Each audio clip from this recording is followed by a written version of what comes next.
Welcome to The Connecting Place with Andrea Fabry, making the connection between health and your environment. Now, here's your host, Andrea Fabry. Today we're going to talk about something that has helped me immensely in the last 8 years. I became chronically ill in 2008 after an extensive mold exposure. It just built up in my system, and then my whole immune system really went downhill. This is one of the things that has helped me recover, and that is fasting. And that was a new thought to me, something I never considered until my health was compromised. I brought along my husband, Chris. Hey, Andrea, how are you today? Good, to help me kind of walk through this. And the goal of this isn't to tell anyone how to fast, what to do to fast. It's just to share my story. Well, and Andrea has held me down, and I haven't eaten anything for a week, so she said I can eat after this program. You know, I remember when you came into my office and you sat down on the chair and you looked at me and you read this quote, and you were so excited about it because there was a connection. You felt like there was a connection between the spiritual life and the physical life and food and all of that. You're really excited about this. I don't remember that quote, but I remember now I'm wishing I could remember that quote, but I remember sitting down and yes, it just made sense because fasting is talked about extensively in the Bible, and if you go on the internet, you see all sorts of cleanses and fasts and liquid fasts and so forth. But for me, it hadn't been anything that I thought I could do. It was one of those very daunting thoughts. And yet, this is the journey of it, I think. It was a starting place for me where it made sense. And when I understood what the benefits could be, both spiritually and physically and emotionally, I at least had an interest. And before, I didn't. Well, and we've talked before about, when a friend said, do you think your house could be making you sick? What was it that made you first consider fasting? Were you looking for an answer? Kind of, yes.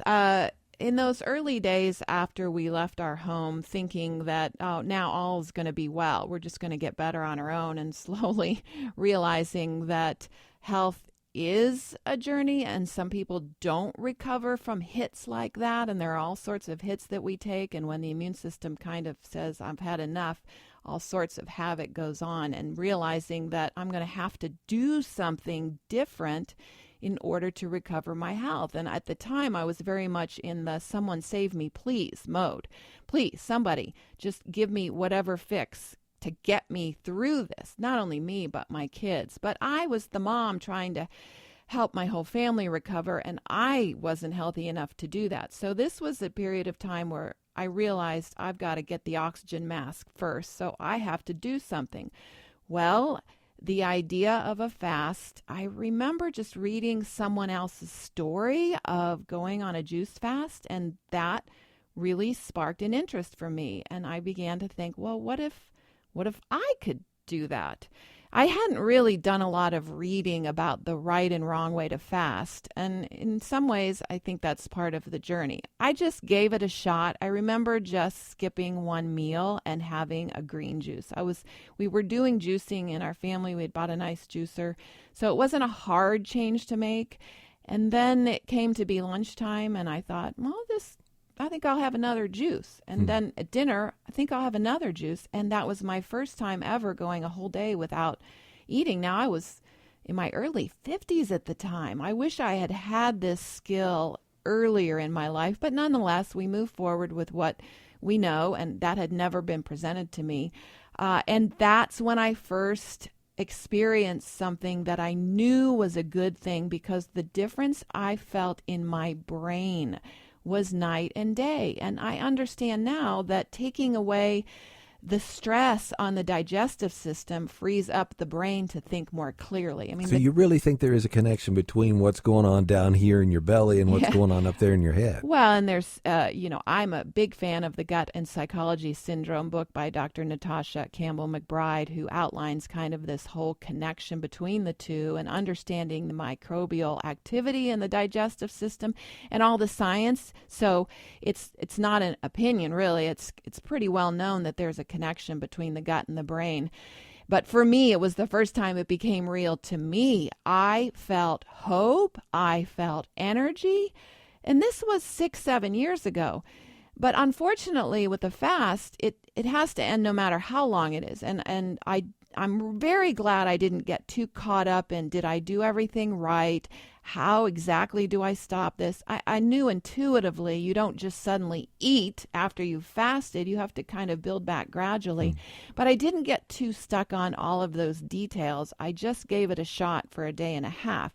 Now, there's something called intermittent fasting where you might go 12 to 18 hours without eating, and then you have a small meal. And there's all sorts of ways to incorporate this into your life. My point here today is to share my story, because certainly not everyone should fast, or pregnant, or people. There's all sorts of scenarios where it may not be. You know, you have to have the food. Or someone who's struggled with food disorders, eating disorders, maybe that's not, it can be very complicated. And the point here today is not to go into that as much as to listen to what does your body need. And that's what I'm here to share, because that gave me hope. But I didn't try another fast for a very long time after that, several years at least, but it was always in the back of my mind. I felt a lot better when I just juiced, when I just had liquids. And since that time, then it was on my radar then. And one of the problems with our society is that we have food around us all the time. And I look back on my relationship with food, and it was toxic from a very early age, simply because I feel like I was raised in the 60s with boxed food, not a lot of nutrition, lots of canned, boxed, processed TV dinners. I didn't have any sense of organic, wholesome eating. It was around me all the time. I was a big snacker. I had a lot of weight issues when I was a teenager. Not huge, but enough to make me uncomfortable. But the bottom line is just very unhealthy eating habits. I traveled to Europe early in my 20s, and it was the first time in my life where I didn't have food around me 24/7. You had to go get it. You're on the road. You're on the train. You're backpacking. You're independent of living with food all the time. And it was the first time I felt sort of free of that. And I lost weight. I felt better. I came back, and I didn't know how to incorporate that back into having food around me all the time. So I somehow got away with some unhealthy eating patterns, I think, for a number of 20, 30 years, because I didn't have sugars. I stuck with salads. I had a fairly good diet, but the bottom line is I still had some patterns that were unhealthy when it came to my eating.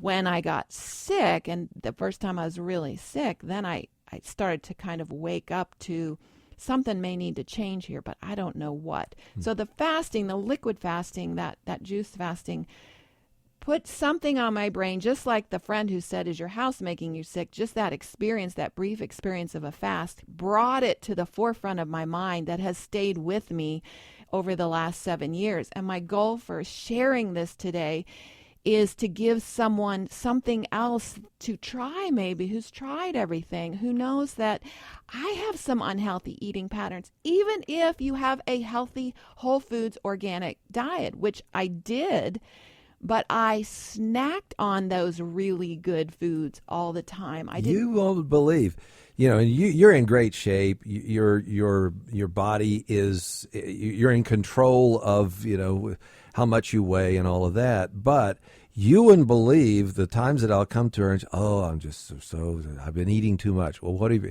I mean, I'll cut these carrots and I'll eat the carrots. It's like, well, big deal. You're not having bonbons and potato chips all day long, but your body responded to that. I could tell constant snacking for me, and everybody's different, but for me, I'm slowly understanding that food is this precious gift. It's meant to nourish us. It's meant to be savored. Meals are meant to be slow. I was a very fast eater. Anytime I made food for my family, I snacked. The thought of not snacking or not eating while I was preparing food was so uncomfortable to me and so foreign. Immediately, there was this big, I can't do that feeling, even though it's carrots. It's it's that my body needs time to process. I think as we get older, our digestive system slows down. We don't have as much margin, let alone chronic illness and digestive hits to the system. Means that we need time to clear it out, to process food, to enjoy it, for the nutrition to absorb. But sometimes we just have an off view of food. It's our company, it's our companion, it's our emotional support, it's our way of taking care of ourselves. It's very nurturing. It feels that way. That's not what it's meant to do. It's meant to simply nourish us. And I can always tell when I start to snack too much and I gravitate toward carbier things and I move away from this is here to nourish me. Another example of when a fast really helped me. So fast forward to when we were planning our daughter's wedding. And it was our first wedding in the family. I'd never done this. My brain has been compromised, and so the attention to detail was overwhelming and all this. So I remembered that clarity that I felt just from the juice fast. And I went back for about 2 weeks before the wedding to a GAPS fast, which is kind of a wholesome soup, cooked vegetable diet, very simple. I went back to that, and that is a form of fasting as well. I stopped my snacking. I went back to the basics for me of something that nourishes but doesn't put a lot of stress on my digestive system. And my goal at that time was simply to be able to enjoy the process of the wedding, to enjoy the wedding, because when your digestive system gets overwhelmed, so does your brain. And when you have any added stress, sometimes taking off the stress through the digestive system and through your eating pattern can help alleviate the stress. So there was another chapter in my journey where what happened? What happened to the wedding? Did you enjoy it? Well, that was what, by the time the wedding was over, I was very hungry, I noticed. But yes, I was much more clear-headed. I was less overwhelmed. I just think fasting is one of those incredible tools that we have been given, because it's you can't really say, and not everyone would feel this way, we don't feel like we have control over what we eat, and that just shows that it is a problem for so many. It's just I can't control that, and I guess I don't see it as control. I see it as an opportunity to decide what I will eat, how much I will eat, when I will stop. As hard as all that is, it's still true that those are my decisions. I don't have to go to an office to have somebody else prescribe something. It's a very empowering fact that this is our decision. And even though it's still very, very hard how easy we lose control over this, I get it. And it's not a weight issue. It's not the type of food necessarily you're eating, because once I found wholesome, organic, whole foods and found food that I knew nourished me, it didn't solve my problem. I still snacked on that. Too much of that is too much of anything. So after the wedding, I felt more, all the more I've got another tool in my arsenal, if you will, when it comes to my health and my mental health especially. Well, and it's important to note that there are 3 lawsuits from people who are around the salad bar when you were at the reception, elbowing your way in there. I went back twice, but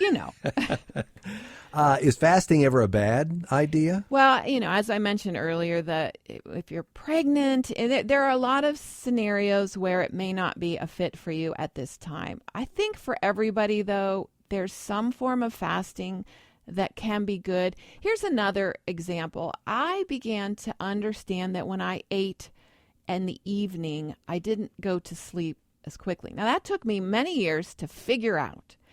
These are the kind of connections I think we don't make. And I'm indirectly answering this, that there may be an all-out fast isn't for everybody, but there may be certain types of fasting that can be beneficial for almost everyone.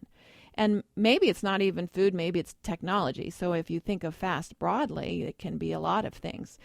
But when it comes to food and drink, for me, I learned that if I don't eat after around 6:30, maybe 7, I go to sleep faster. So that became a goal.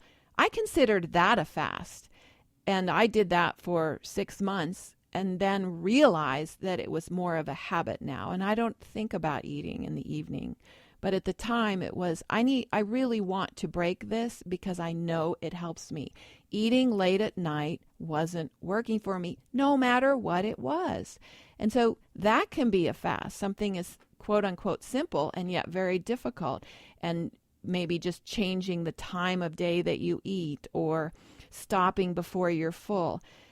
I think of fast as very broad, and there are people who will have an air and light fast where it's no food, no water for maybe 24. I don't know the details of those types of fast, and it's worth looking at and seeing what works for you. The point is that when we fast and we abstain from food, even for a brief time, it gives the body a chance to do some of the repair work that it's meant to do. What about coming off that? I've heard stories of World War II when the camps were liberated and people who meant well gave those people who were coming out of the camps who were so emaciated, they gave them a lot of food, and it caused, some of them died because they ate too much, So it's really important when you come off a fast, right? Absolutely. And I've heard 1/3 the time is the time you need to come off. So let's say you fast for 7 days, 2 to 3 days, you're very, very careful in bringing food back in. That's just a rough thing that I've read in the book Healing with Whole Foods by Paul Pitchford, who talks quite a bit about reasons to fast and then coming off of fasting. So sometimes it's daunting to come off. And that just shows that some of those habits are so deep set. And this is why I just want to say it's a journey. There's no perfect way to do this. It's not a one-time deal. And now I've changed my eating patterns and I've got it. I've noticed that the more I've incorporated fasting periodically into my life, the easier it is to come off. Because now, sometimes I'm trying to cleanse or I feel off and I feel like detox is kind of the point of taking a break from food. But other times, and Paul Pitchford talks about this, it's to change an eating pattern. And if you're trying to change an eating pattern, then, and you're thinking as soon as you come off, I can go back to normal, that shows the pattern is tough. It's there. And so I just noticed, and I want to say this as an encouragement. First of all, I couldn't wait to get back to my old ways, and I did for a period of time. I still felt like all the fasts were good. I was always careful about coming off of them slowly, even though it was hard because I wanted to go back. But in the end, I've looked back at it, and it's all learning. Some of my fasting hasn't been perfect, or maybe I quote unquote cheated for a day or something, or had something that was too carby, or I never did it perfectly, but that's not the point. Every time I learned, I grew, and this is the part I want to leave people with is it gets better. Try a short fast that you feel comfortable, that it's right for you. And the empowering process that this gives you is that I have something that I can always try. My most recent fast was, I just felt like everything around me was out of control. And I just didn't feel well. And then this thought of fasting came to me again. And I was back to some poor eating habits. And as everything felt out of control, I realized, Andrea, there's something you can do today. Just try fasting for a day. I've never not felt better. And that ended up to be a full 7 days that I fasted, and it was one of the best jobs I'd ever done. I came off of it well. I was clear-headed, and it told me over 7 years that fasting is a journey. It's not a one-time thing. It's one more tool we have to get to know our body, connect with our body, and then benefit not only physically, but emotionally and spiritually as well.